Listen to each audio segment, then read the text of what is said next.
Day 3 of Quantical challenge funding 2 step account. त्याच्यात व्यवस्थित trade केला आहे. अकाउंट पुन्हा ब्रेक इव्हनला आलेला आहे. आता नंतर जे पण ट्रेड होणार ते USDPI ट्रेड होणार. त्यानंतर आपण त्याचं स्ट्रॅटेजी यूज करणार आहे, ती मार्केट स्ट्रक्चरची स्ट्रॅटेजी यूज करणार आहे. तरी आपण त्या समोर ट्रेडमध्ये पाहूत की आपण 2-3 दिवसात काय ट्रेड केले. गुरुवार आणि शुक्रवार या 2 दिवस आपण कोणते ट्रेड केले आणि कशाच्या बेसवर केले आणि काय झालं त्या ट्रेडमध्ये ते पाहू आपण. डे 2 मध्ये हा $411 प्रॉफिट केलेला दाखविलेला आहे मी. त्यानंतर जे पण हे 5 ट्रेड आहेत, 5 ट्रेडपैकी हा $29 लॉस, $2.81 लॉस, 53 आणि 57 आणि 82 हे टोटल 5 ट्रेड आहेत. ह्या ट्रेडमध्ये माझा एम जे होता 1:2 टार्गेटचा होता. त्यापैकी मी एक पण हा ट्रेड टार्गेट हिट करू शकलो नाही आहे.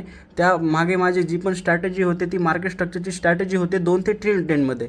पण बाकीची जी पण ट्रेड घेतलेले आहेत, जे ह्या 53 असो का 57 असो, या ट्रेडमध्ये माझं लॉजिक वगैरे काय नव्हतं. सिर्फ माझा रिव्हेंज ट्रेडमध्ये मी ट्रेड केलेला होता तो.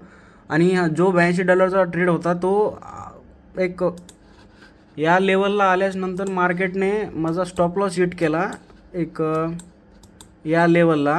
आणि स्टॉप लॉस हिट झाल्यानंतर आज ओपन मार्केट झालं आहे 17 मार्चला ओपन झाल्यानंतर हा माझा क्वांटिकलचा डॅशबोर्ड.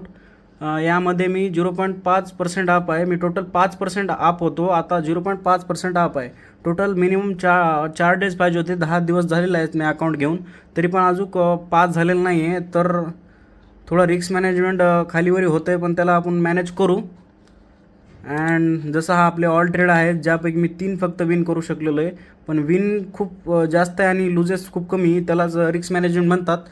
तर अशीच सिरीज चालू राहील आपली day 3 of challenge passing to Quantical. Thank you for watching.